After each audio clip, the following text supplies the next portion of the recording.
Dressed man in wrestling right here. Dusty Rhodes, the American Dream. It ain't no doubt. It ain't no doubt. Flair, bring that old cashmere coat out here. Can't help it that I'm custom made. I can't help it that I look good, smell good, can dance all night long.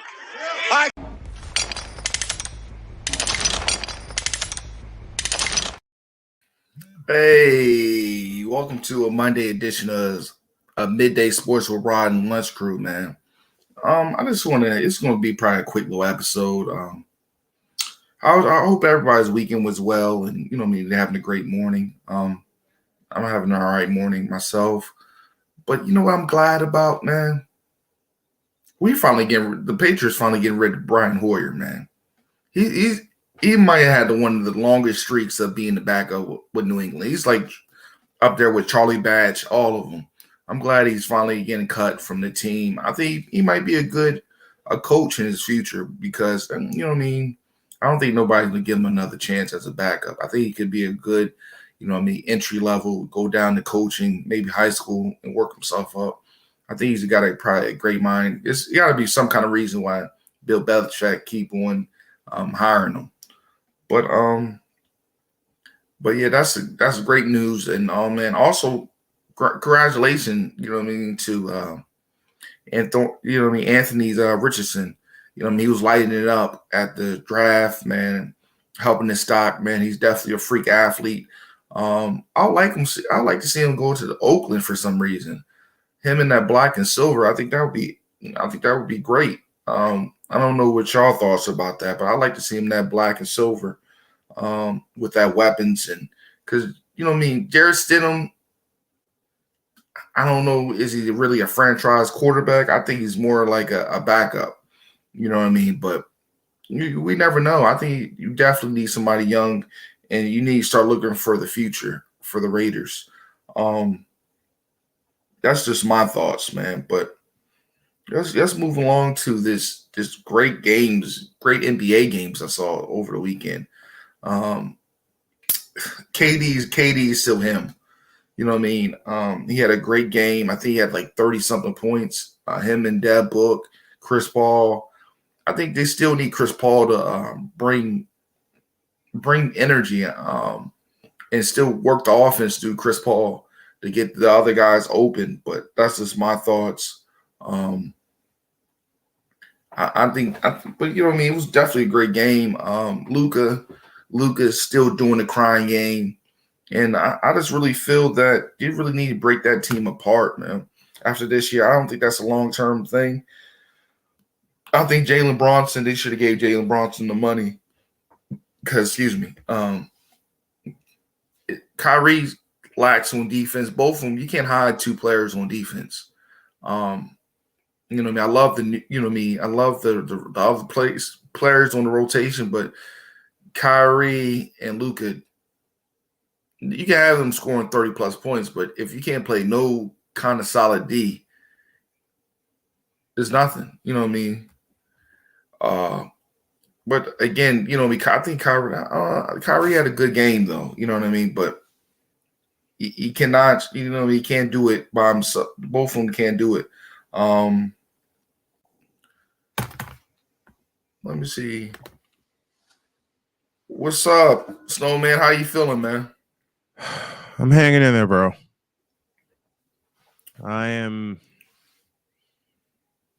tough day for me emotionally, but I'm hanging in there.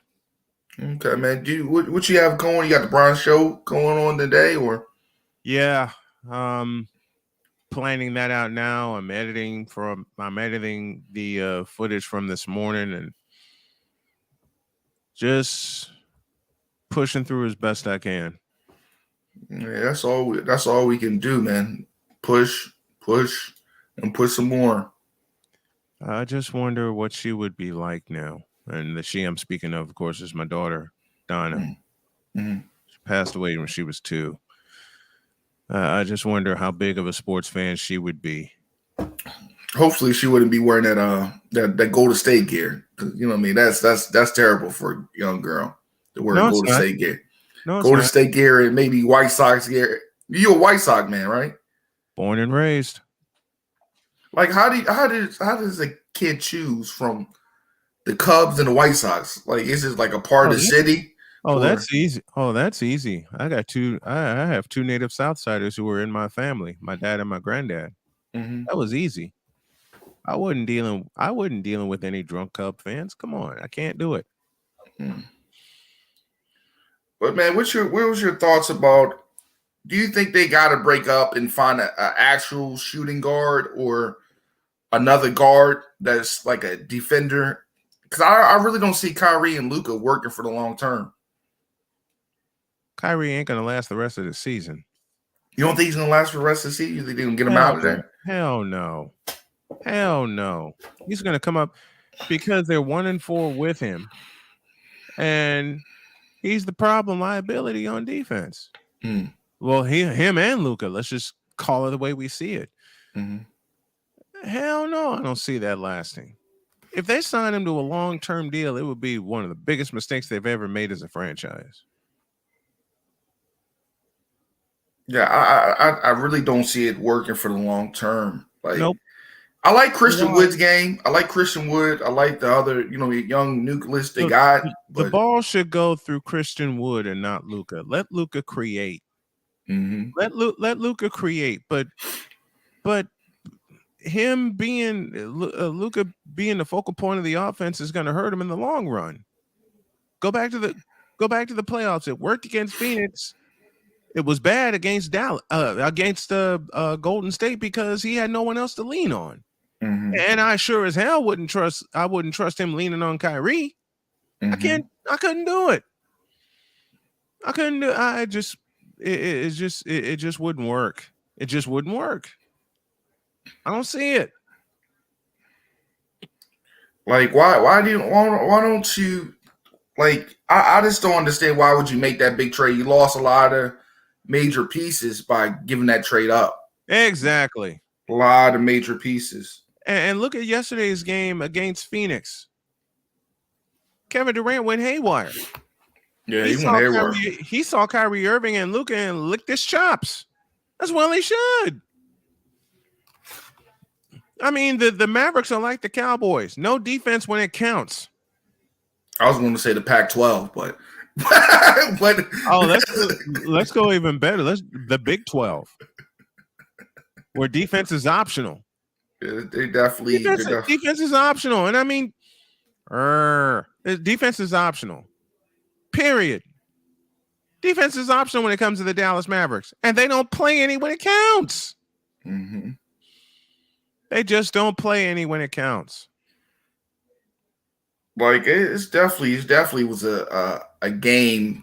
Like, damn, like how you don't have no 3-and-D guys to really none, because Christian Wood ain't it. Nah, they haven't forced Christian Wood to step up his game defensively. Nah, they expect to outscore everybody 131-130, and it's just not going to happen. Especially when Deb Book got somebody backing him like KD, and he really doesn't have to be the superstar. He just can be a star, in the chain. You know what I mean? Which is, I feel like he's just a star. He's not a superstar. Devin Booker has never been a superstar to me. Well, that's what's going to hurt Phoenix also. They gave up a lot of depth too. Is Devin, and that's what kills teams at the trade deadline. They give up a lot of depth. A lot. Because Mikal Bridges, he's been balling. He's been having like 30-plus games, with the Nets, and stepping up. He haven't missed any games since he's been in the league. He's Iron Man. I'll say it again. The depth is going to hurt Dallas, and it's definitely going to hurt Phoenix in the long run. I've had people, messaging me saying, Phoenix is going to be a contender because they landed Kevin Durant. Here's the problem. Who's going to back him up? Yeah, you can't expect him to play 40-plus minutes. Every time. Nah. Does the Brooklyn experiment not prove anything? Yeah. Did the Brooklyn experiment not show anything? That you can't lean, and it's nothing against Kevin Durant, but you can't lean on him for 40 minutes a night. He's going to run out of gas. Definitely going to run out of gas. He is going to run out of gas. and it's going to hurt him. It's going to hurt him. Yeah, but what you think, man? I had some problems. I was joking with you last night about Golden State. Yep. But they definitely are missing a solid 5, man.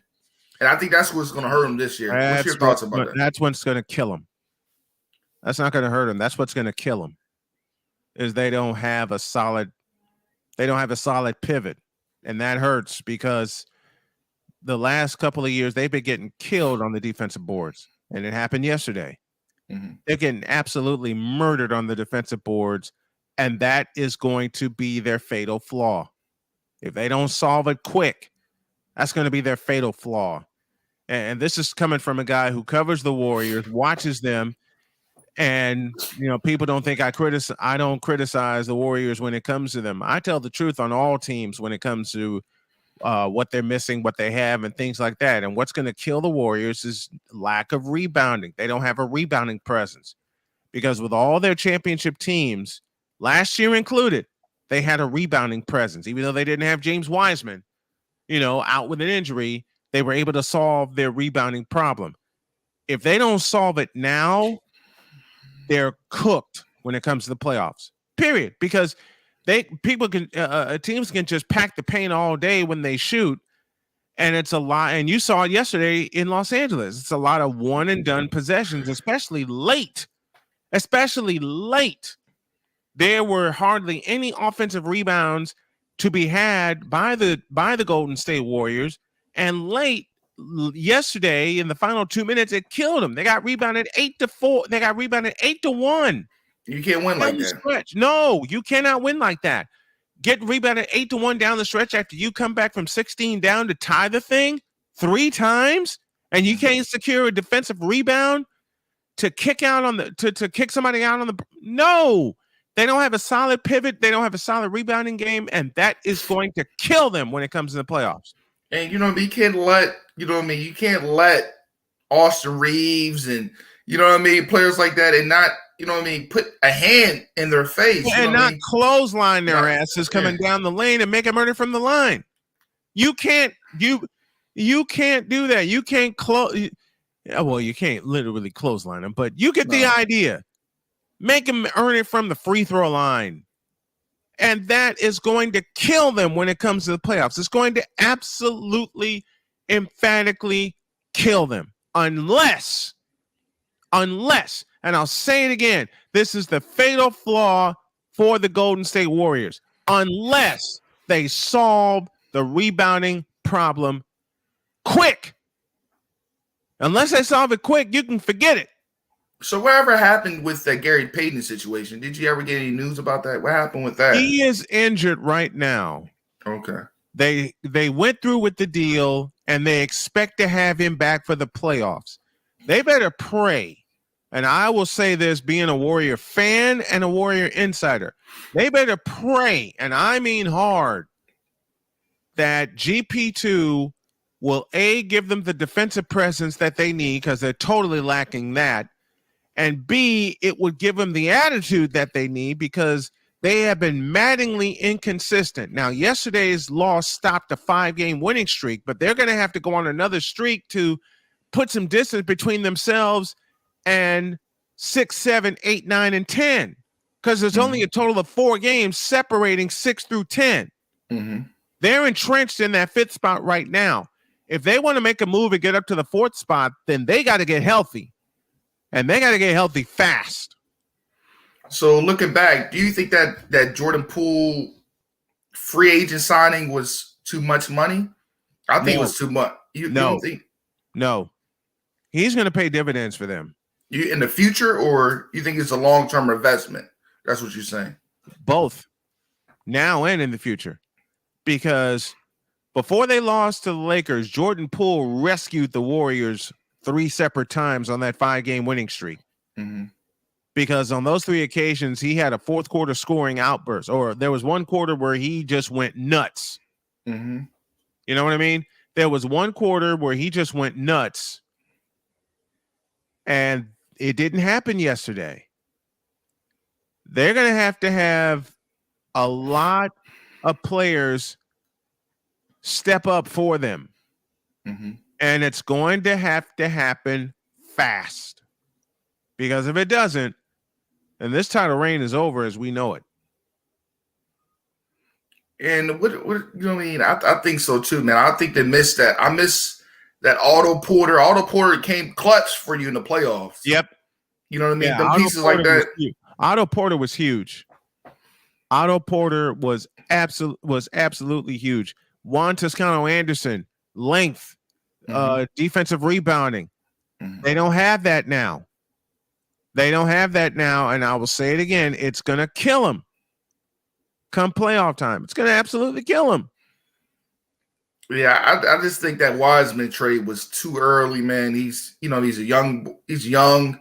That body's still growing. He's only, 21 at that. You know what I mean? And he's a skill. You saw what he did in Memphis, and you saw a couple games. He's really a skilled big man that can put it on the floor, shoot a little bit. So I think that's what they are going to definitely miss going against this tough West where, like, a lot of people in the West got good skill, big man. You know, you look at Denver, you look at you look at the Kings.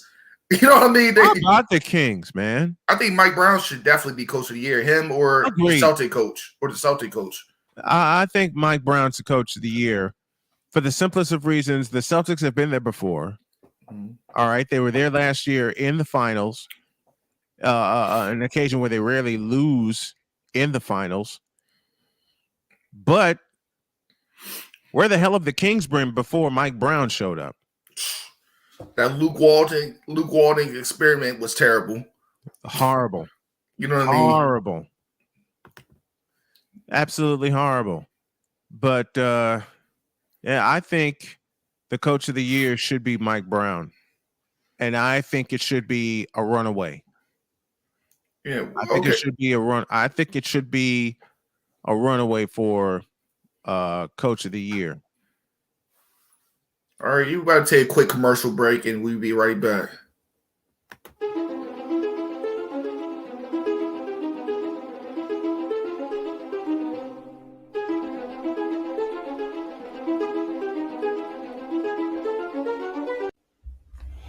Hey, welcome back to Rod's Uncensored Podcast. Make sure you hit that like button.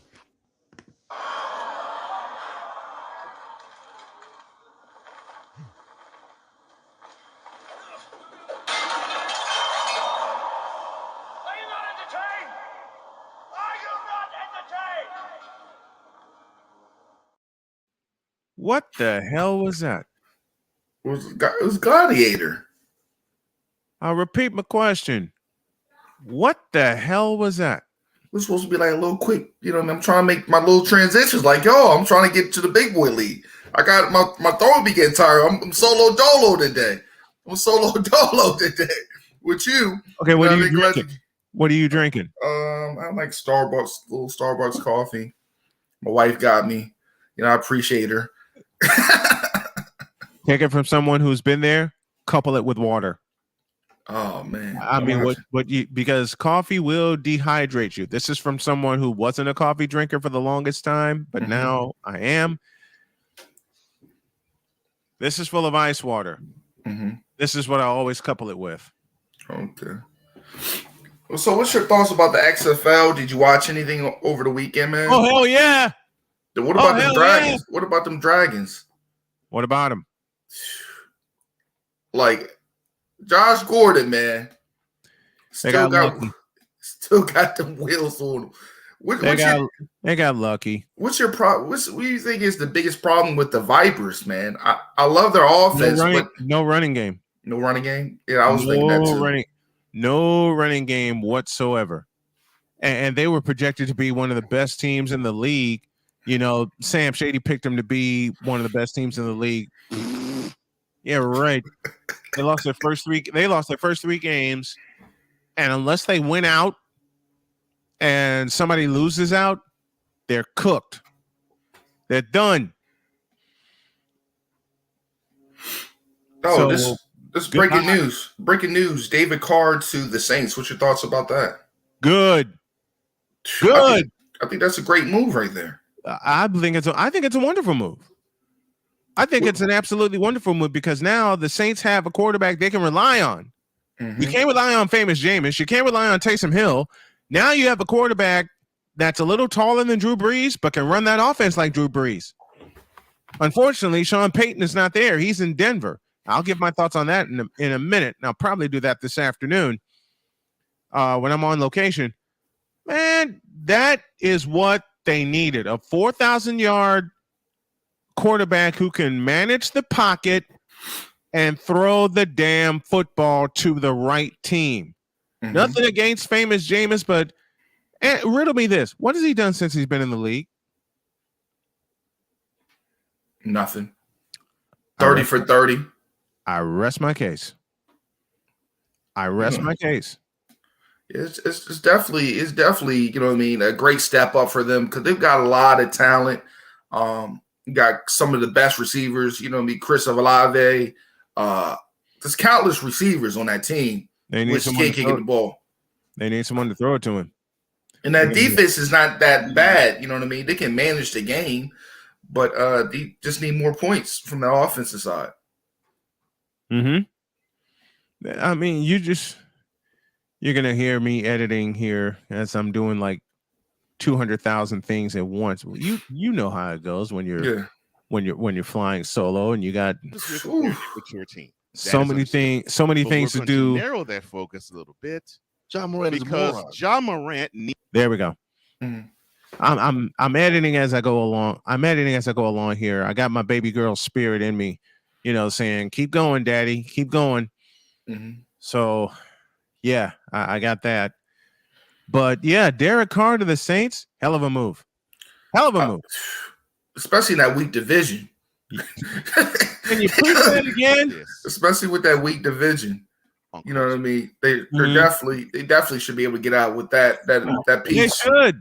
They should. They absolutely should. Now New Orleans is the early odds-on favorite to win that division because they have a real quarterback, and no one else in that division does. Atlanta got rid of Marcus Mariota 1 year too late. Mm-hmm. We all know what's going on with Tampa Bay. Mm-hmm. And who the hell knows what's going on with Carolina?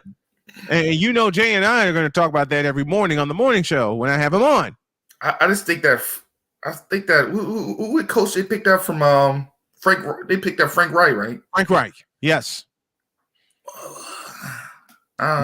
Your thoughts on that? I think it was a bad move, man. Really? I think, like, you know what I mean? They got a struggling. I know what are they gonna pick up that offensive line? I don't know unless they go sturdy offensive line and they get some few more pieces. I don't see where it's working. Like, what are you gonna pick up? I like their defense. Don't get me wrong. I love Carolina defense, but it's a lot of miscues, and I don't like his play calling. Well, here's the biggest problem with the Carolina Panthers. And it goes like this. Who's going to run the offense? My point exactly. To the quarterback position. Who the hell is going to run the offense?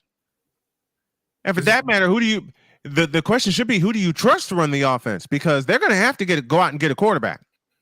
Period. They're going to have to go out and get a quarterback. Mm-hmm. Because the quarterback room they have right now, unacceptable. You know what? I have a present for you. This is what I think a quarterback, Carolina's quarterback room. No.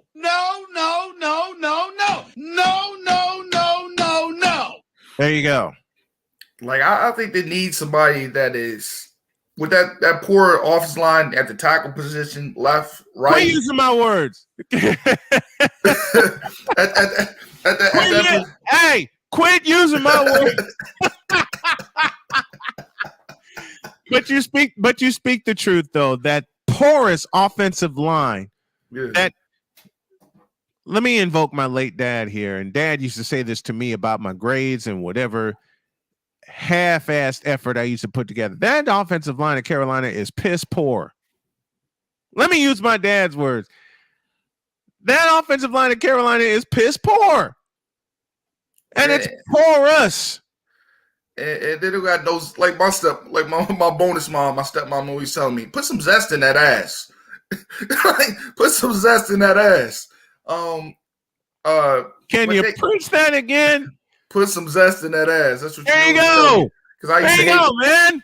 I used to hate getting up in the morning to go to school. I mean, who did like that? Hockey and is very familiar with. Who did like that? Who liked getting as a kid? Who liked getting up in the morning to go to school?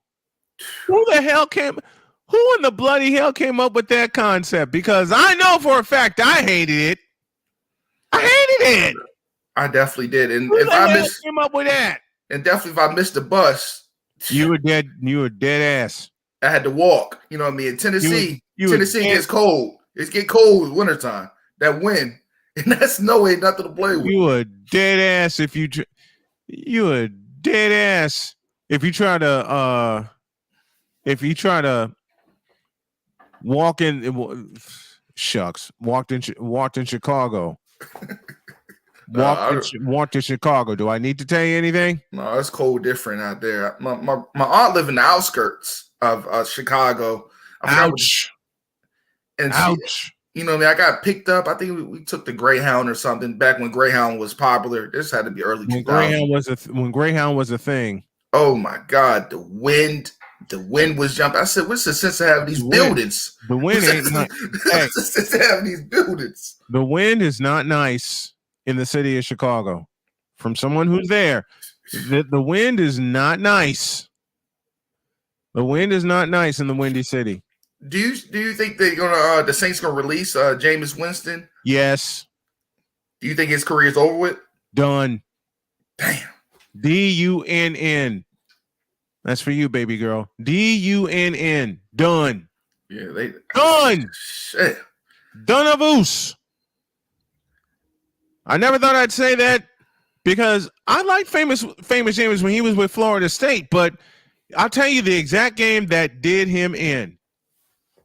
The game against Oregon. When he got absolutely mauled in the second half. He got killed.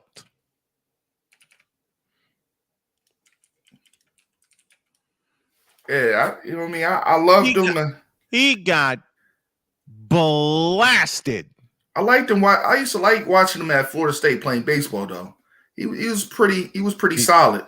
Yeah, here's the problem. Why didn't he use his baseball skills to help with his football game? I don't know. It's a lot like that. Because he sure as hell didn't do that. There's a lot of them like that. Colin Murray. He sure as hell didn't do that.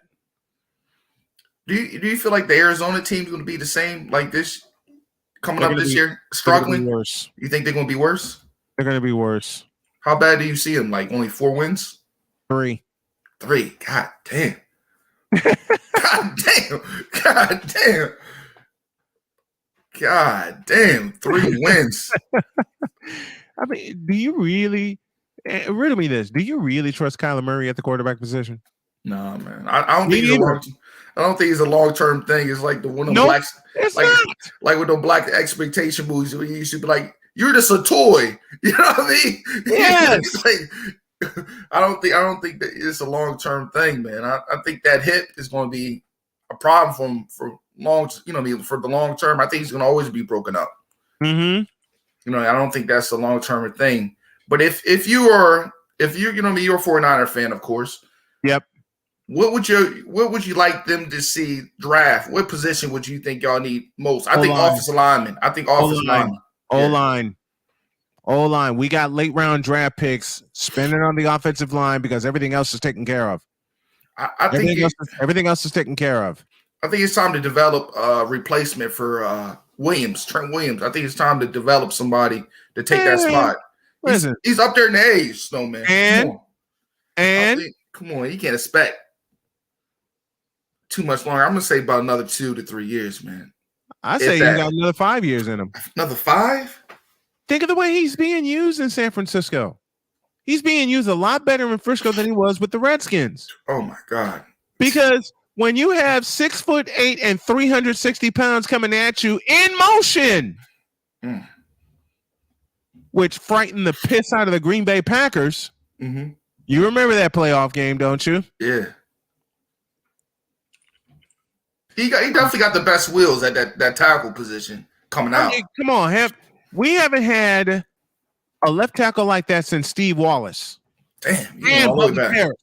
You went all the way back. And William Bubba Paris. We haven't had a left tackle like that that's big, that can move, and can be an anchor in that offense. We got to get some depth. What about depth at the cornerback position? You think y'all need that? At what position? At the corner position. Yeah, we can use some help in the secondary because we got torched the last 3 games of the year, including the NFC Championship. We got absolutely scorched.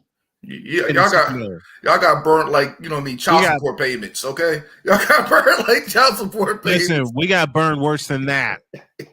All right? Y'all got burnt bad, from one father to another, we got burned worse than that. All right? We got burnt. We got boink.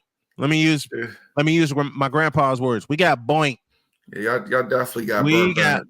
We got boink. So we got to get some depth at the offensive line. And we got to get some depth in the secondary because those are the 2 positions that cost us. You know, when we couldn't like put a better game plan together when we lost Brock Purdy in the NFC title game. And who the hell expected? I'll use your words. When you were kidding around with me. Who the hell expected the 49ers to get as far as they did? Nobody.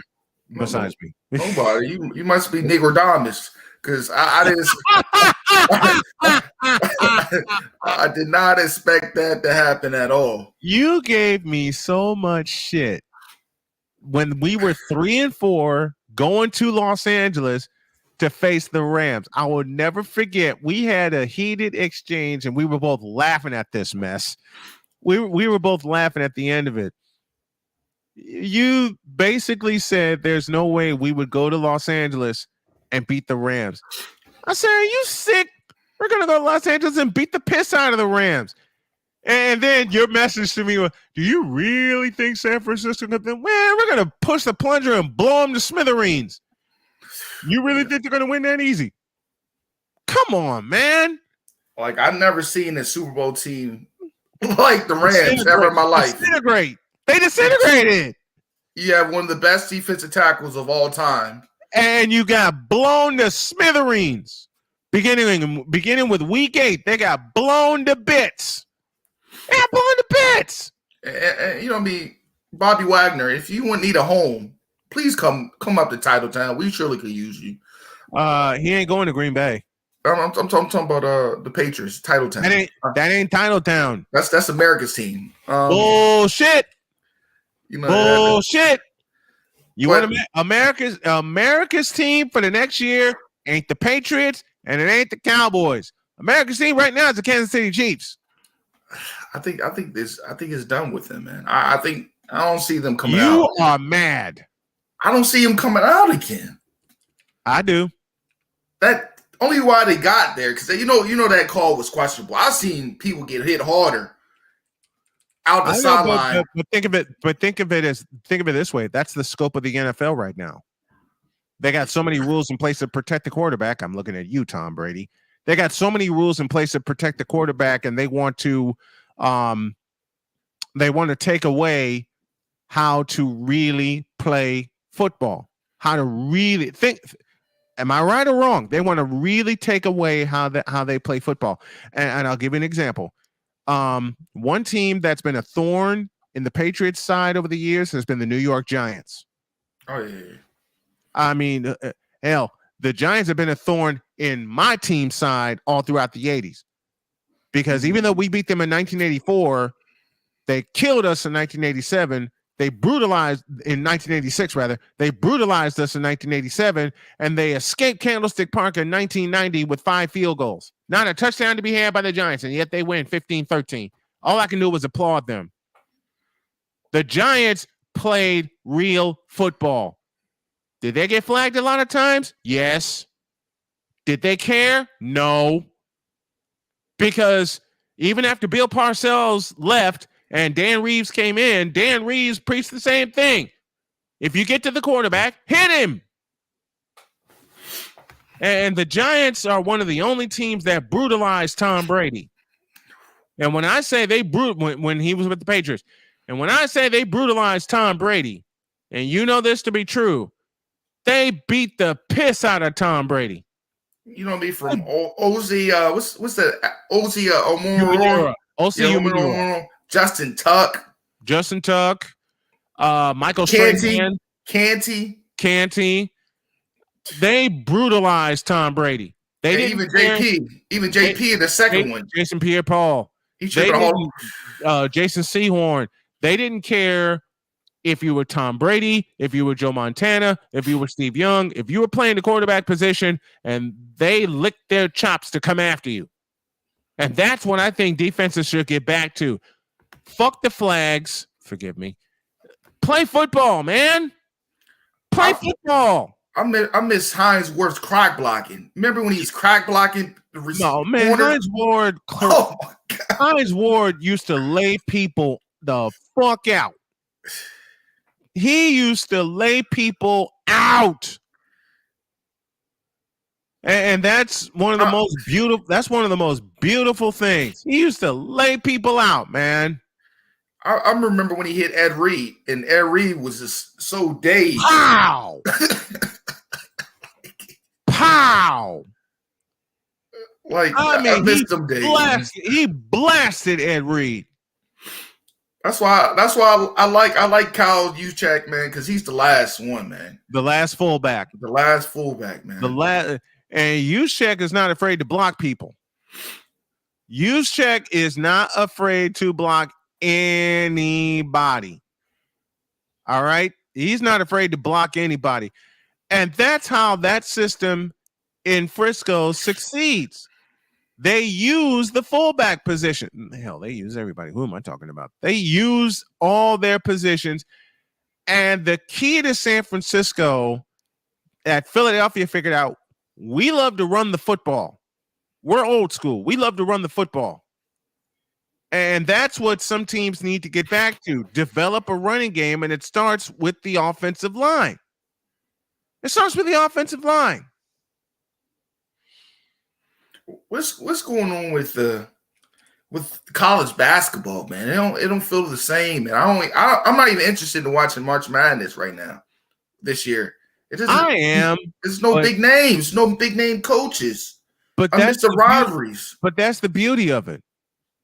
That's the beauty of it. You have names that you haven't heard of making an impact. That's the beauty of it. Because who the hell knew back in 2011 that Shaka Smart would make an impact? Who the hell knew that? Am I right? Yeah.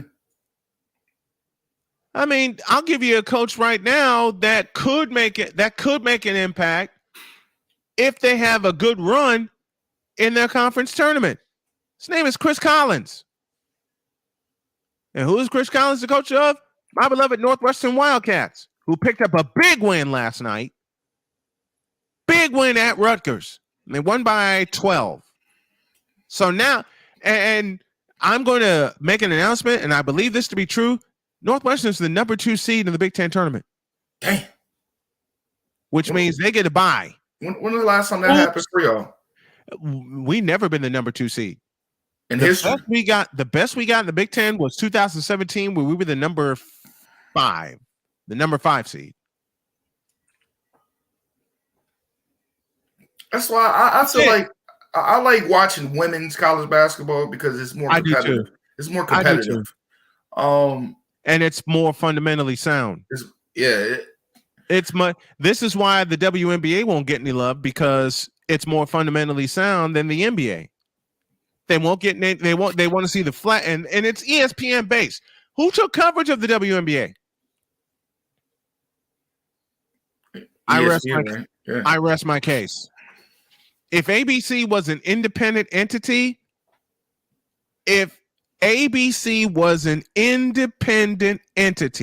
free of the Disney ears, If they were free of the Disney ears, do you know how much love they would get because it's free network television and they're televising games? Mm-hmm. And not giving a damn about being part of a conglomerate, but ABC is shoved to the wayside because they're involved with the goddamn mouse ears, which was the worst kept secret of all time. The absolute worst kept secret. The worst. You're gonna sit there and tell me that it was a big surprise when ABC became a part of Come on, man. They were leaving hints all over the place. They were leaving hints all over the place on Monday Night Football when they were on ABC. Part of the Go Network? Who the hell was in charge of the Go Network? You got it, those 4 evil letters. And I got friends that work for ESPN, and I love my friends dearly, but at the same time, they're committing career suicide. No doubt, man. I love this Dawn Stanley team out South Carolina, man. Dawn just it'll be South Carolina and UConn in the final. You want to talk about girls playing the greatest defense you ever see and running and taking it to the hoop. I saw it already with Pat Summitt with Tennessee and Gina Auriemma with Connecticut. God. Yeah, the guard plays for Tennessee. That's what I love. That's what I love about women's college basketball. They're fundamentally sound. They get at it on defense, and they're not afraid to crash the boards.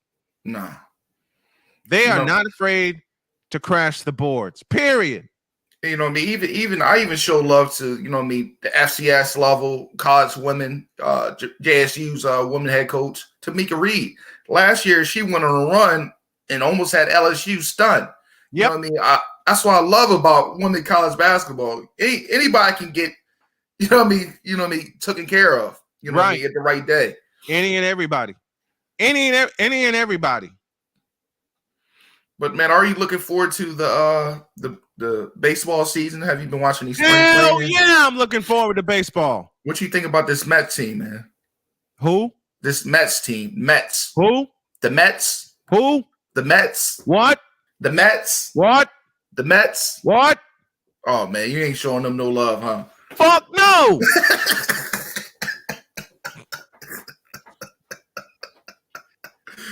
You win 101 games and you choke a 10-game lead of the National League East. Well, you should have ran away with that bitch. They have no fucking pitching depth again. Nah. What wins you World Series championships? Pitching. Do the Mets have any depth? No. Van Lander and nothing after that. It's Verlander and it's nobody else. You don't have Thor. You don't have DeGrom. You ain't got nobody. Hell, Justin Verlander left Houston, and I surely don't trust Max Scherzer. I don't trust that Max anymore. What happened to Scherzer? You just think Father Time just caught up? Bad pitching coaching. Bad pitching coaching. Bad coaching from the pitching standpoint of the New York Mets. Remember when the Mets were so dangerous with their pitching? Doc Gooden, Ron Darling, Sid Fernandez, a couple of other. Where's that? Where's that kind of pitching depth?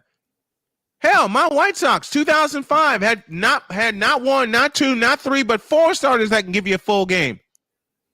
Mark Burley, Jose Contreras, Freddie Garcia, John Garland. You have 4 pitchers like that, you're going to win 4 out of 5 games. How do you feel about the rule changing about the overtime and somebody's already on second? Blow it up. Could you imagine? Could you, like I asked Deese this a couple weeks ago, could you imagine Lofton on second base? Oh, the hell with you. Can you imagine? Hey, you said can you imagine Scott Pasednik on second base? Can you imagine Tadahito Iguchi on second base? And both those motherfuckers can run. Can you imagine Vince Coleman on second base in the 10th inning? One good hit and the game's over. Who's another good lead? Can you imagine Ricky Henderson? No, that's on second base in the 10th inning? Fuck that shit. I wouldn't want to pitch. No, you're gonna start the 10th inning. Ricky Henderson on second. Fuck you. I'm not doing this shit. Oh man, that's insubordination. That's Ricky fucking Henderson. Man, so man, why?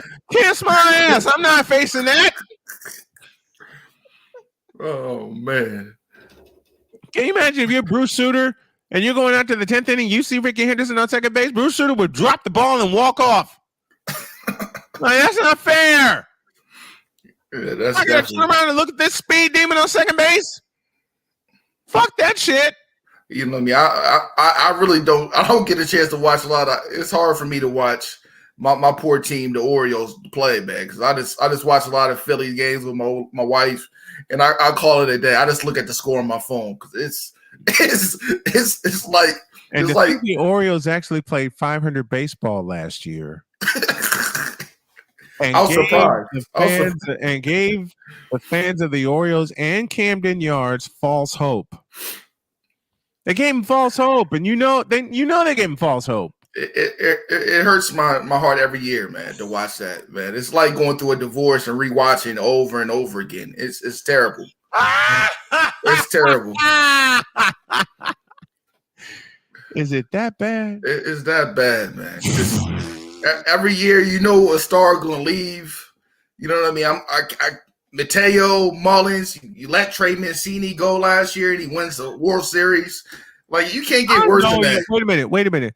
I know when Trey Mancini left Baltimore to join Houston, I know Oriole fans, you included, were going, "Ain't this a bitch?" And look at the arms we develop and go from Archie Arrieta going to Chicago, and yep. Man, like, why do you let go all these arms we develop? Yep. Kevin Gausman, Chint. You can go on and on again about us developing arms, and they just going into free agency. And you know what killed the Orioles? In the 11th inning against Toronto in 2016, they had a chance to bring on Zach Britton. You know where I'm going. Who struck out everybody? Where'd you go? Are you pissed that I'm bringing that memory up? Yeah, but this is how far down the Orioles have fallen. You bring in I forgot his name. I'm blanking on his name. The right-handed pitcher in the 11th inning to face Edwin Encarnacion.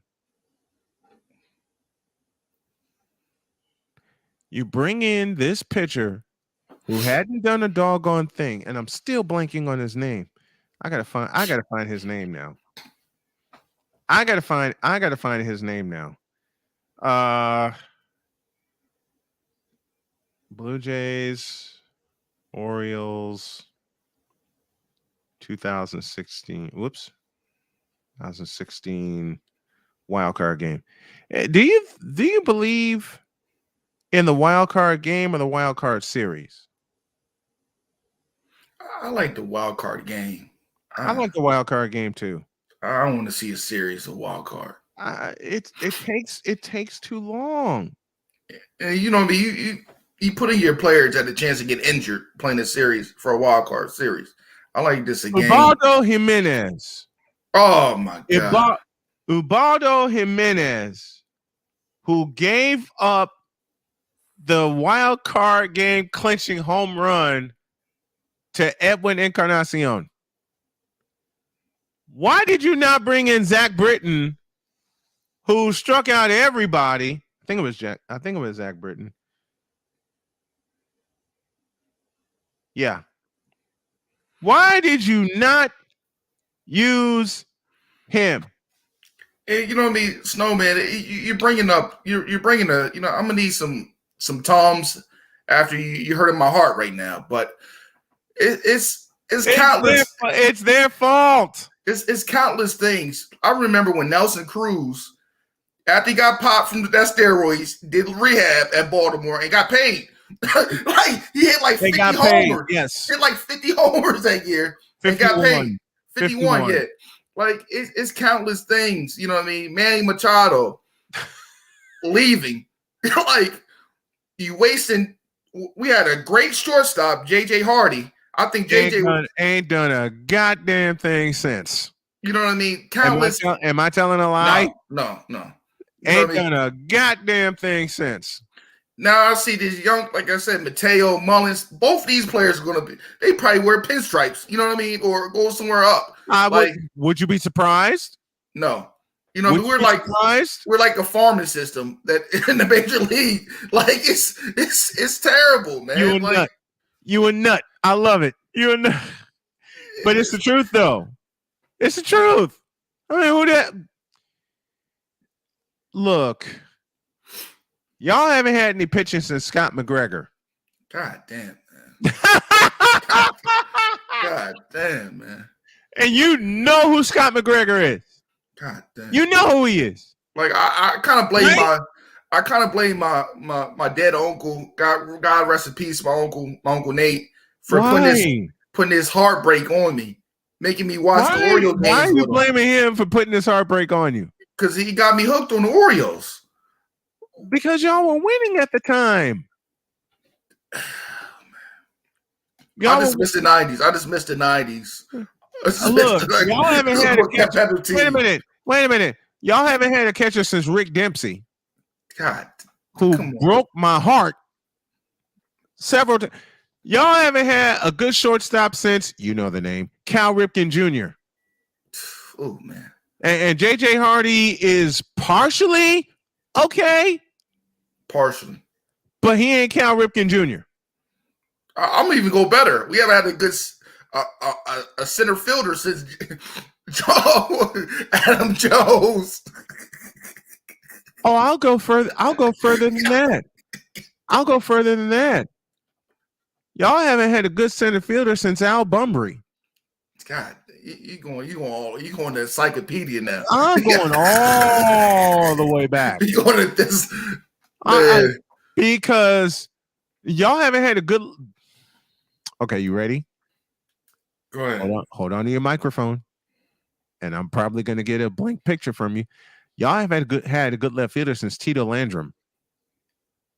And Tito Landrum in 83 broke my damn heart with a 10th off of Britt Burns with a 10th inning 3-run homer. I have hated Tito Landrum to this day, and I mean this playfully.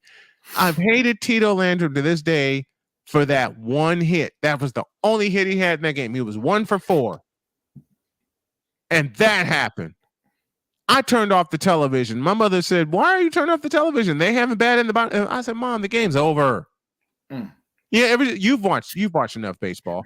You ever seen a great game and that one hit happens? And that one hit happens because the Mets went through it in 2016 in their wild card game against the Giants.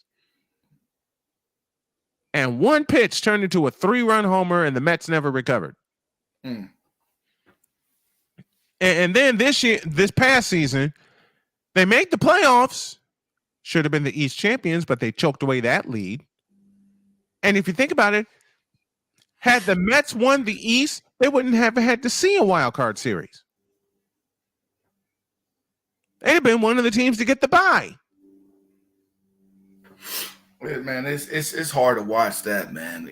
You know what I mean? It's definitely like watching Richard Pryor not cursing no more. It's just terrible. Oh Lord, it's just terrible to watch. It's like watching George Carlin or Richard Pryor not cuss anymore. It's just terrible to watch, man. But it is. You know what I mean? My girl I didn't realize that George Carlin was the voice of Thomas the Tank Engine for years. I never knew that. Yeah. I think he got a couple of awards for it, but I love his comedy specials when he is just unhinged. Okay. But man, what I miss, you know what I mean? I know, Snowman, you're what I mean, you're 50. Yeah. I am 50. Do you remember the old comedy records? Fuck yeah. And just plugging that up and just listening to them. I scratched half of them that my parents had. I I scratched half of them laughing at it and listening to it over and over and over and over again. Oh my God. Come on, man. Before I would go to school, I would be downstairs in my basement queuing up Richard Pryor, Eddie Murphy, every other comedy album that my parents laid their hands on. I especially Red Fox is early. Oh God. Oh God. And why does Roger Dangerfield doesn't get enough respect, man? Like he's one of the funniest. He's one of the funniest guys I ever heard. And he cussed. And he cussed a lot. He cussed a lot, man. You want a king of comedy? There you go. Oh my God. And you know, my wife gets mad at me because I just love watching older stuff. Like I was watching the Animal House, and I said, "Oh my God, how did my uncle let me watch this?" Motherfuckers in the Animal House. Oh God, yes. My uncle let me watch I this. watched it too. I ain't gonna trip. I watched it too. Okay. Woo! Have mercy. You know what I mean? They let me watch this. I'm watching all kind of stuff. I said, "Man, this is this is ridiculous." You know what I mean? I would watch some of the Red Fox routines, and I'd memorize them, and I'd shock the hell out of my mother. But you know the routine that got me hooked on George Carlin when he talked about flying on the airlines. This is the one line that got me hooked. About this time, someone's telling you to get on the plane. Get on the plane. Get on the plane. I say, "Fuck you! I'm getting in the plane." So, you know what I mean? I love Bill Burr too. Yep. Bill Burr. But what? Bill Burr's something else. Oh my God. Bill Burr's a fucking nut. All right, let's just call it real. Bill Burr is a goddamn nut, and I love it. I love it too, man. I love it. Every time I had a chance to listen to Bill Burr, and I'm a faithful listener to his podcast. Oh man, great podcast. Bill Burr, like you and I, doesn't give a fuck. No. And I can't trip because, and I've told you this, I've told Cole this, since I turned 50, I'm out of fucks to give. I'm going to say it the way it needs to be said. Oh, you can't say it like that. Fucking watch me.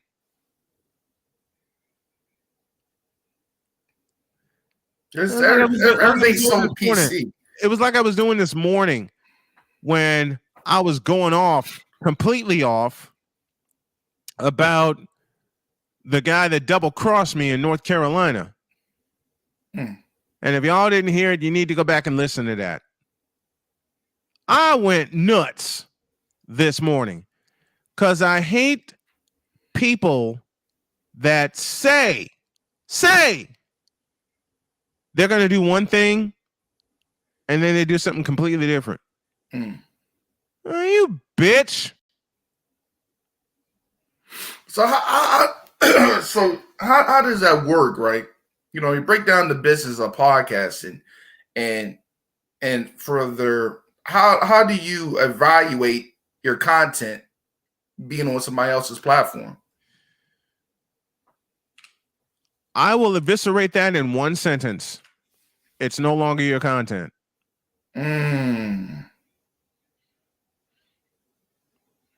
It is no longer your content. And that sucks. That sucks total ass. That sucks total ass. So it's pretty much like being an artist. When you sign a contract, your content is no longer yours. Can I get a witness in this motherfucker? Can I get a witness in this motherfucker? When you sign a contract with the station, be it online or whatever, Your content is no longer yours.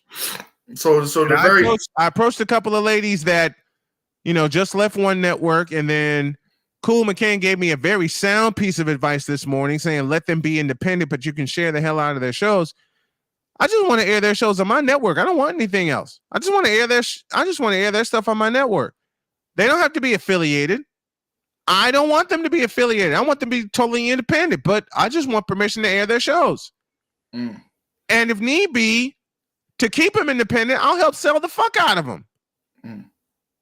Hell, I may just become an agent as well. Everybody else is doing it. So you got podcast agents now.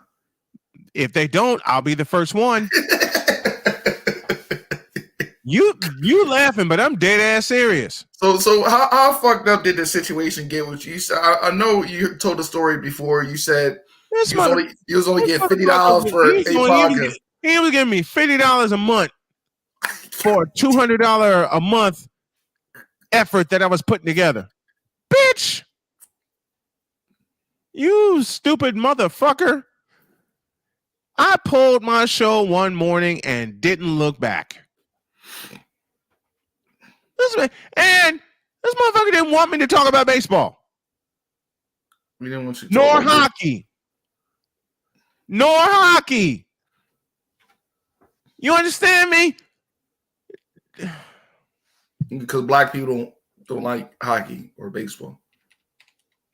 That was his reasoning. I don't know why that was his reasoning, but that was his reasoning. Ask me if I give 2/5 of a half of a damn, which I don't. I got to the point where I'm like, fuck this and fuck you. And I left. Hell, I just might. You know what? You put an idea in my head. I'm going to become a podcast agent. Fuck it. I've never heard of that. I'll start with yours and try to sell the piss out of it. You laughing, but I'm dead ass serious. I want to see you succeed, brother. I want to see you succeed. That'll probably be a job that I create for my network and my shows, and we're going to just go. Fuck it. Fuck all of it. I probably won't be able to air this one, but doggone it, I'm going to try.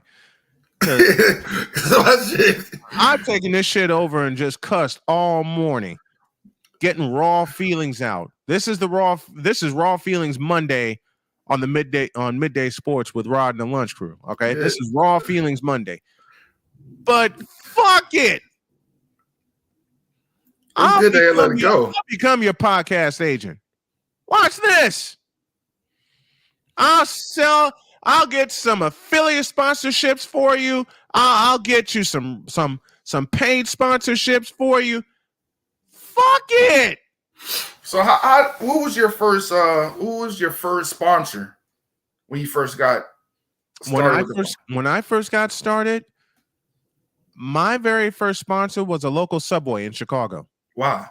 And the way they would sponsor me, matter of fact, I had two of them. Down on State Street, there was a Subway and there was a Starbucks. Mm-hmm. You know how they'd sponsor me? Free grub. Damn, can't beat that. That got me started.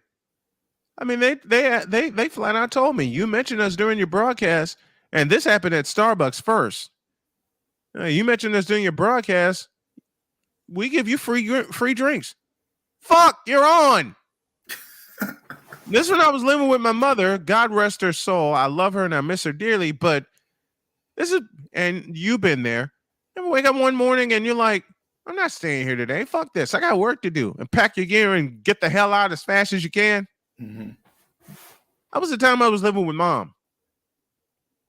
2011 through 2014. Every Monday through Friday morning, I would wait for her to leave and go to the track and walk.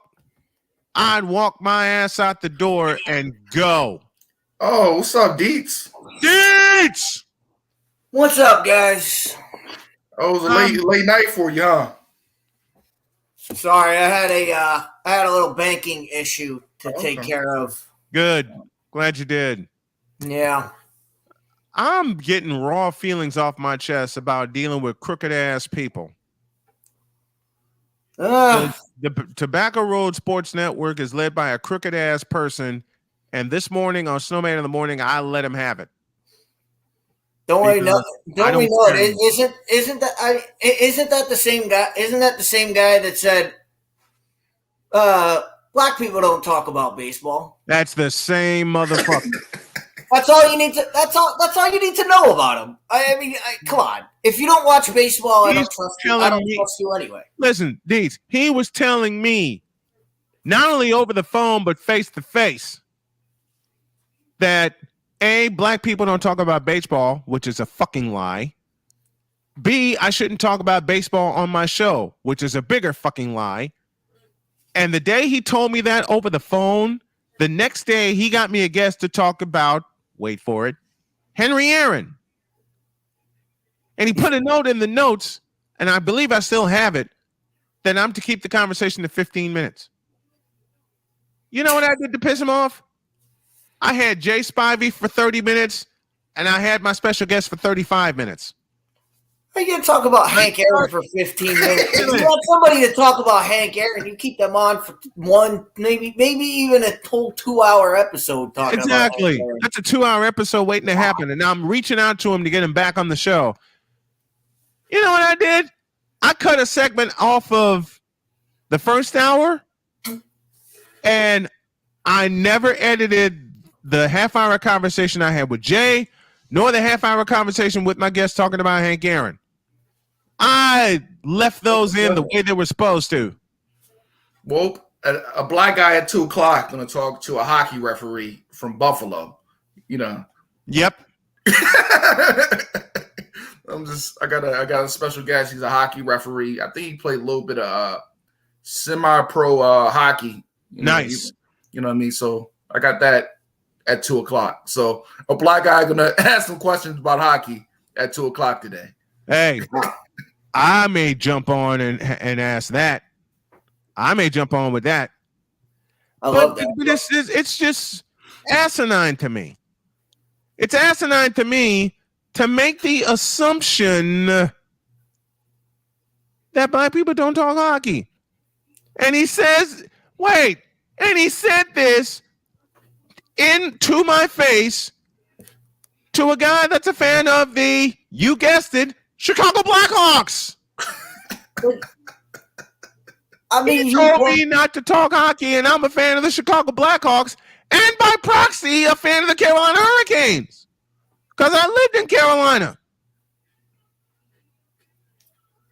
Well, you wonder why people talk football 12 months out of the year. It's like, no, there's other things going on. Like there's other things. You wonder why all of a sudden I mean, we talked about this the other day, Snowman, just in chat.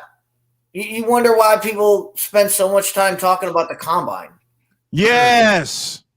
God, yes. Hey, Snowman, I got another one. Black people. It's so meaningless. It's so meaningless. Yeah. But people blow it way out of proportion. Yeah, they do.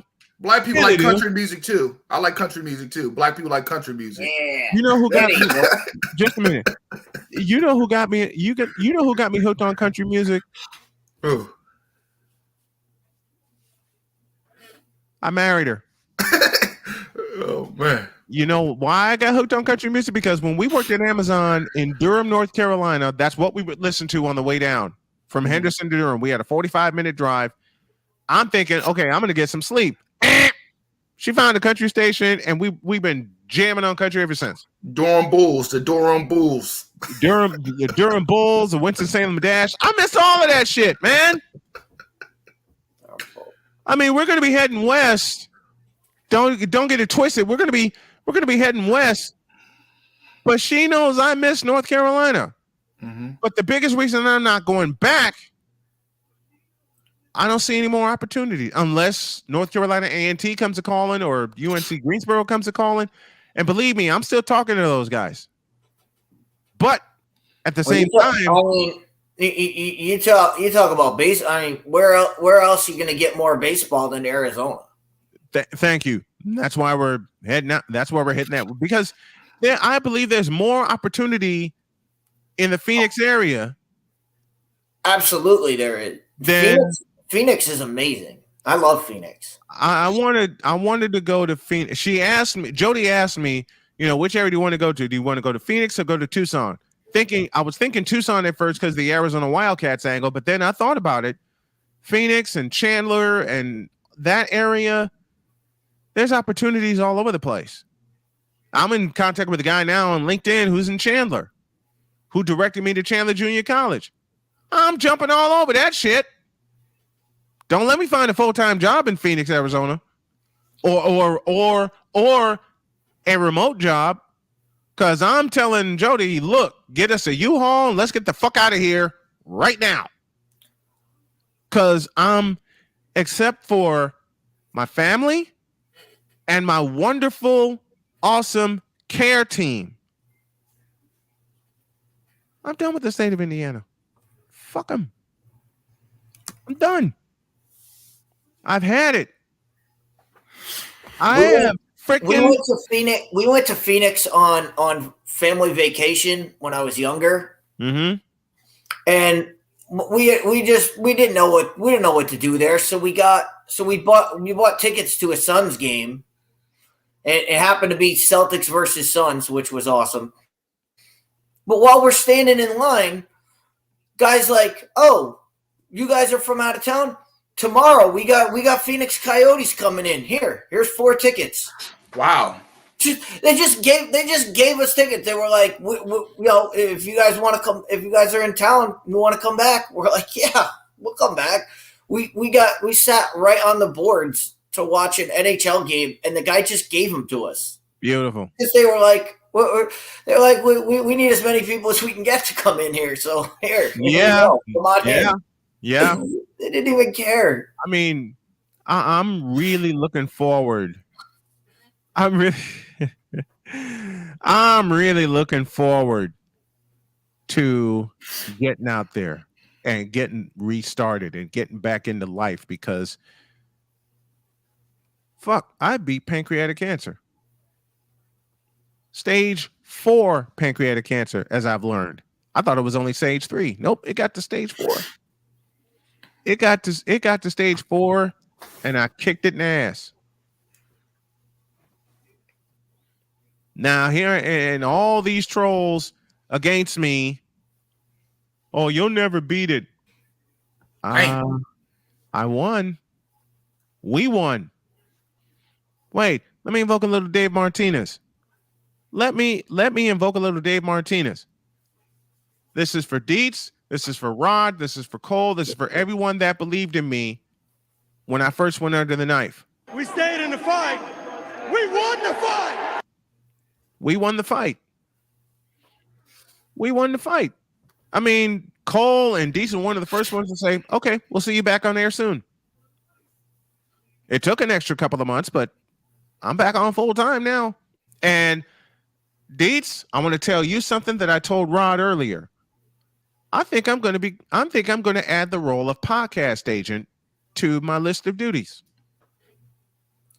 Awesome. Yours, Rod's, Cole's, Cole, and look, I want to sell the piss out of this.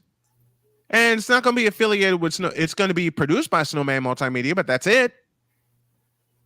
It's going to be sold by Snowman Multimedia and aired, but y'all will be completely independent, because I've had 3 other networks come to me and say, "Oh, we'll do that. We'll do that for you. You can keep your content." I look at the contract, bullshit. I look at, and they expect me to be stupid enough not to notice, saying, once you sign this contract, we distribute your content, which in layman's terms means we own your content. Yeah. When I put the contract together, it will say, you keep your content. All I'm doing is helping to distribute it. I'm starting ground zero today on my baby girl's birthday. On my baby girl's birthday, I'm adding this, which is why I'm going to be heading out to Starbucks here in a few minutes so I can get some air and get around some people and just work. until my daughter gets off work. There you go. Because I'm tired of people being played. We've all been there and trying to get our show distributed and trying to get paid for this. We've all been there. Now, I can tell you as a 14-year veteran of doing podcasts and doing radio, it sucks when you get pushed aside. It absolutely blows. So now I'm like, okay, fuck it. Mm-hmm. I'll create the position and I'm going to work it. There's my role for Snowman Multimedia. There's the role for my production company. There's the biggest role for my production company. And you know what I mean? Can the moderators release me? I'm looking like a Titan or a Thanos. I've been locked up in the chat. Please release me. What happened? Rod got snapped from the chat. What the fuck happened? I feel like Eternals. I've been locked up for what the hell? You know what happened. Rod went full Rod one day, and oh no! And it was Lakers are gonna win. It was all of that. I think it might have been that Larissa Pippen one. I think that might come in. Oh God.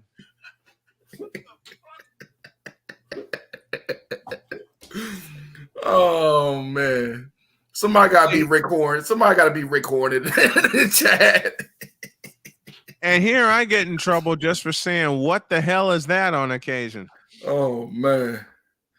But Deets, before we get out of here, what's your thoughts about who's your top performers in the NFL Combine and who's underachieved for you? Let me get an NFL theme here for Deets. Again, nobody. I talked about this on the show on Thursday night. Yep. The Combine, it's not about whether you overachieved or underachieved. It's about whether you presented what we saw of you. I mean, you look at Anthony Richardson, a guy who was phenomenal at the Combine, put up phenomenal numbers. Yet, when I look at him, I go, yeah, that matches exactly what I thought of his of what that matches his tape. Mm-hmm. That's all that matters. So you could say, oh, he had a phenomenal Combine. If you watched him play at Florida, you knew he was going to have a phenomenal Combine.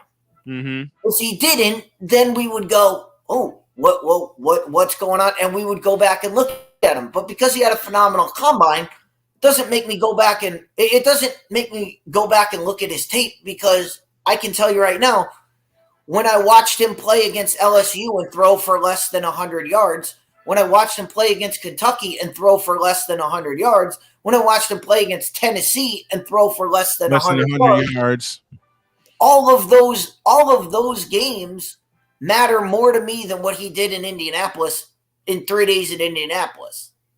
Can you preach that again, please? Preach that again, please. What about Nolan Smith running that 4.3? That didn't impress you?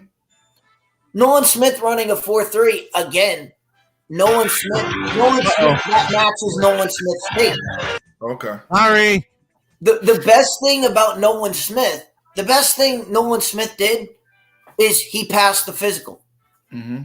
That's the best thing that he did. Is now I know that he's healthy. When you know that he's healthy, that's gonna raise his draft stock. And what about Darnell Washington? Darnell Washington. What the hell is he? His stock can't get any higher in my book. I got him as the number 2 tight end behind Mayer. I mean, guy's 6'7", 290. 290, and he can catch. The guy's a brick house. Like, he's definitely one of the best tight ends on the board. Should be on the board. Yeah. But that's what I was saying on my show on Thursday night.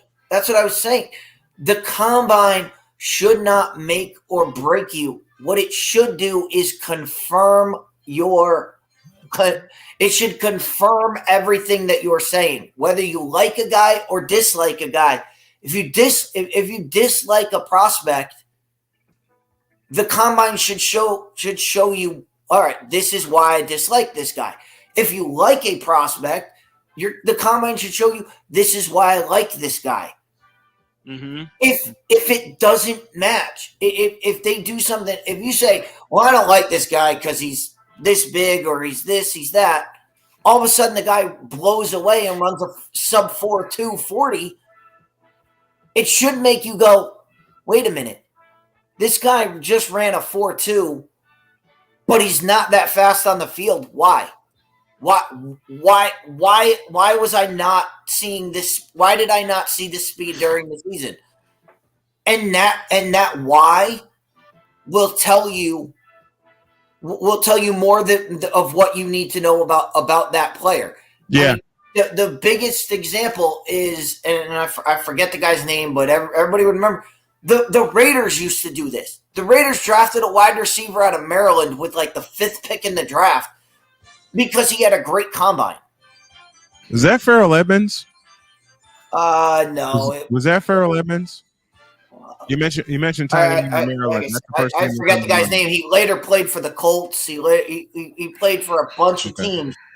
Okay. But they drafted him. Nobody had heard of this guy. All of a sudden, he ran one of the fastest 40s that we've ever seen. Mm-hmm. And the Raiders said, "Oh, we'll take him with the 5th pick in the draft." And everybody was like, "Wait, what? Why are you doing this?" Oh, because he ran so fast. I was like, yeah but he ran fast, but he can't catch the ball. He can't run routes. We watched him play at Maryland. Like, if he was this good, he was playing at Maryland. They would have been throwing him the ball all the time. Yeah, they do. He had a lot more time. Why?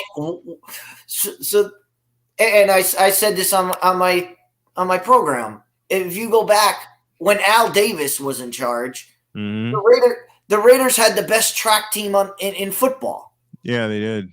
They for like 3 years straight. They just drafted the fastest guy that there was. Mm-hmm. But that doesn't help you on the football field. It doesn't matter if you run a 4.2 if you can't catch the ball.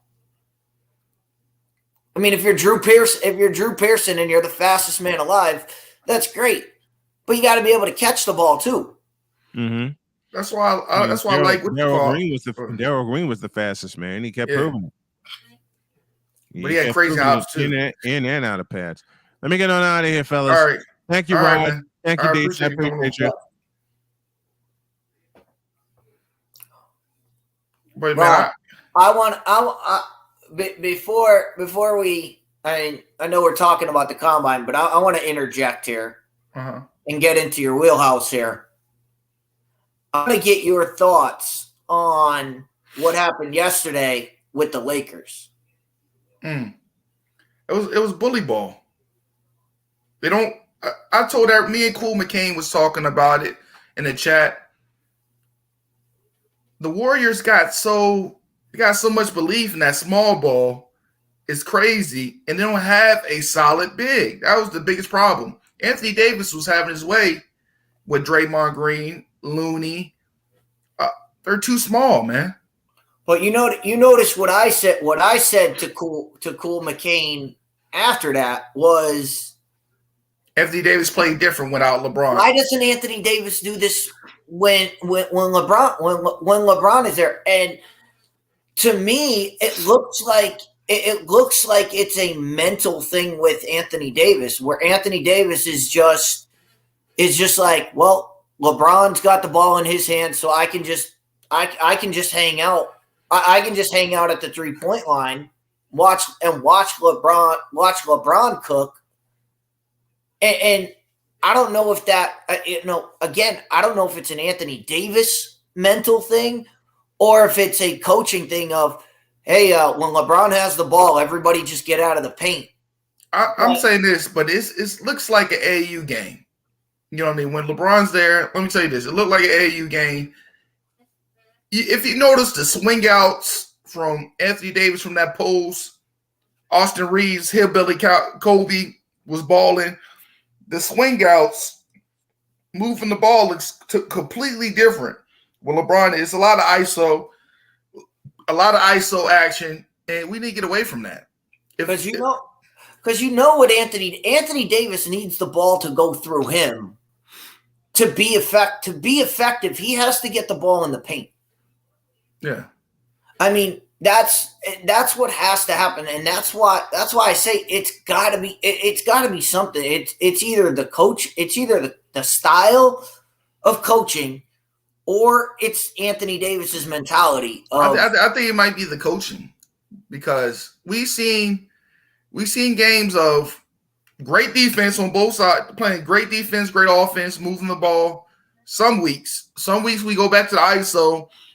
I think Darwin Ham got to really dig deep in that coaching mind and really focus in, because you look at it, there was hustling, there was jumping for them loose balls. You know what I mean? It was frustrating. You know what I mean? Anytime I get this too, Jared Vanderbilt off that bench, getting them rebounds and being contagious on defense really helped the morale for everybody on the court. But you know what I mean? I feel like they need D'Lo to come back. I think I don't like Dennis Schroeder getting too many minutes. You don't know what Dennis Schroeder you're gonna get, but overall they just need to keep on running the game plan, run through AD. If he can do that, we can move up. Because to me, it's like having a star wide receiver. Mm-hmm. You know, with AD, you need to get him the ball early and get him involved early, and let him cook early, and then he'll be fine. You know, it's like one of these guys like DeAndre Hopkins. Like you can't go the first quarter without getting him the ball, and if you haven't gotten him the ball, you need to throw a little slip screen or just a little thing just to get him the ball and have him feel the ball in his hand, and he'll be fine the rest of the game. But when the game gets out of control and they don't give the ball to Anthony Davis, it seems like he just hangs out at the 3-point line and is just hanging out there. Yeah, he watches, and he's like, all right, well, you don't want me involved, I'll just stand here. But you can also see, man, that the Warriors messed up in that trade, man. I don't care what nobody's telling me.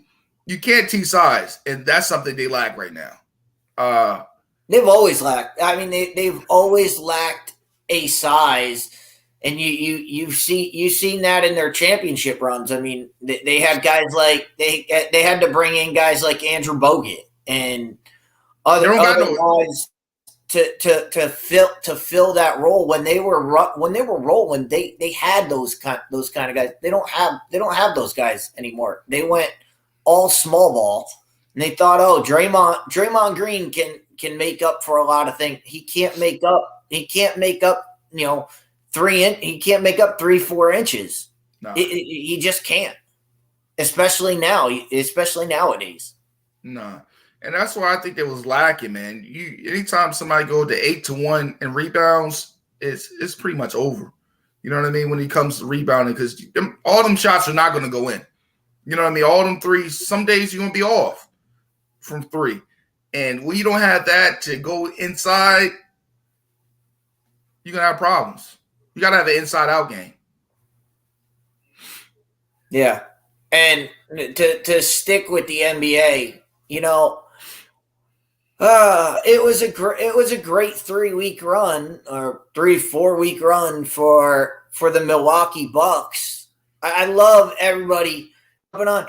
I got all these updates from that 4-letter network. I kept getting all these updates. Bucks atop the power poll. Bucks atop the power poll. Yeah, they won 16 games in a row. Guess what that 16 games did? It just tied them with Boston. Like that's how far ahead Boston was. A 16-game winning streak brought them tied at the top. But I do That's feel nuts. that I feel that Mike Brown should be coach of the year. No, I mean, Look how terrible the Kings were last year. yeah. I mean, there's a lot of surprise stories. I mean, I bet you that I bet they will do it. The coach of the year is in Boston. I mean, to take that team, the guy wasn't even supposed to be the head coach, and for them to have the best record. If they finish with the best record in the league with a guy who wasn't even supposed to be the head coach, that's that and you know, everybody knows I'm a Celtics fan. I don't say that as a fan. I just say that as this guy wasn't even supposed to be the coach. And for the and you look at what did everybody say preseason? Oh, the Celtics, yeah, they got a good roster, but all this chaos behind the scenes is going to hurt them. Well, it didn't, and that goes to the coach not allowing that to be a problem. What about I know you seen it from that three letter network. What's your thoughts about Dereck Carr going to the Saints? Dereck Carr. God damn, why I keep on saying David? Dereck. Well, I mean, yeah. If they were getting David Carr, then I'd be worried because there'd be a lot of sacks. A lot of sacks would be going on in New Orleans, and not that way. I like it. For Dereck Carr, it makes sense. For Dereck Carr, it makes sense. Great receivers. For the Saints, it makes sense because we saw what that team is. You know, Jameis Winston is done. You think he's done? You think he would never get another opportunity? I don't think I don't think anybody who I don't think he's done as in done, but I think anybody who brings him in, you have to know what you're getting right now. Yeah, you're getting a phenomenal talent, but he's going to throw two. If he throws 3 touchdowns, he's going to throw 3 interceptions. I have a question for you. That's what he is, and you can't have that. You can't be a backup quarterback if you're a backup quarterback in the NFL, you cannot throw interceptions. What about the Jets? Can you see the Jets trying to make a move like that? Because what other options do they have? Who's also out there? The Jets are not James Winston is not a guy. I mean, the guy you would look for is the guy that he's replacing. Is Andy Dalton an answer? I mean, that is Andy Dalton an answer? Again, these places that need a veteran quarterback. That's why, the Saints signing, not only does that help the Saints, but it hurts Tampa Bay in the process. So that's a double whammy for New Orleans, and it's a good sign. It's a good fit. But we know New Orleans has the other big, they have another big signing coming up. Does Dereck Carr entice Odell Beckham to sign with the Saints? That's what the Saints really need to wait on. Yeah, Landry, Olave. So it's Alvin Kamara. Is he a free agent? No one knows what Alvin Kamara is doing. I thought he was a free agent this year. Alvin Kamara may never play football again. I mean, his situation is Ray Rice times 3. That's how bad his situation. The only saving grace for Alvin Kamara is it's not on film. Mm-hmm. That's to be honest, It's that bad. You're talking federal. They're bringing federal people. He's been to federal court twice for this. But you know the Shield doesn't care. They like the bad boys. They don't like choir boys. They don't. They just, and that's why I said the saving grace is it's not on film. If it were on film, he'd be done by now. He would be done.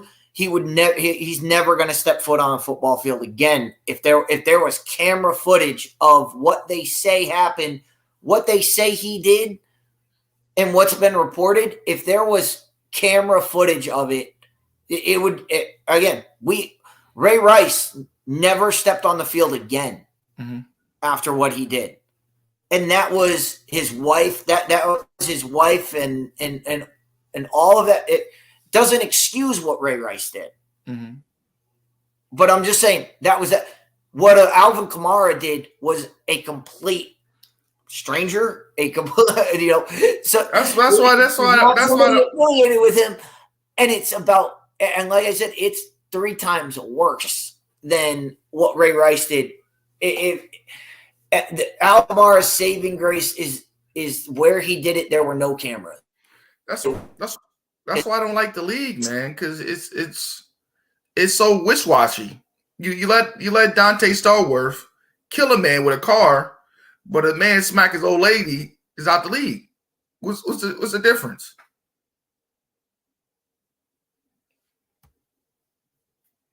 Damn, these froze.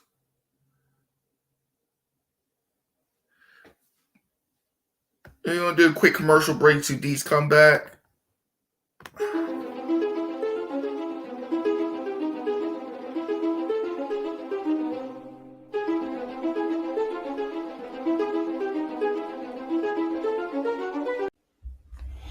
Hey, welcome back to Rod's Uncensored Podcast. Make sure you hit that like button.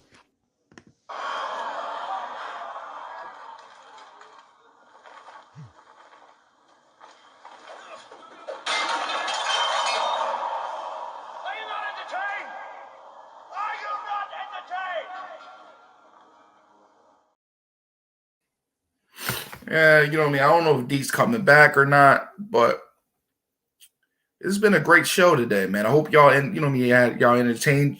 I entertained y'all. We had some real raw emotion from Snowman and Snowman Media. I had Chris Dietz of Fifth Down Sports on. I might come out with something later today. Some swag football, because swag homies is not going to be on today because couples that my guest co-stars are sick. One is sick and somebody else, C. Wells has something going on today. So, that's not going to happen. Maybe we can schedule something for next Monday. But come check me out at 2 o'clock, 2 p.m. I'm having Patrick, a podcaster, and a hockey referee. We're going to talk some hockey. We're going to talk some life. This is going to be an uncensored conversation with Rod, uncensored, of course. Please come check us out. Y'all have a good rest of y'all day, and I'll see y'all at 2 o'clock. Thank you. Have a good one.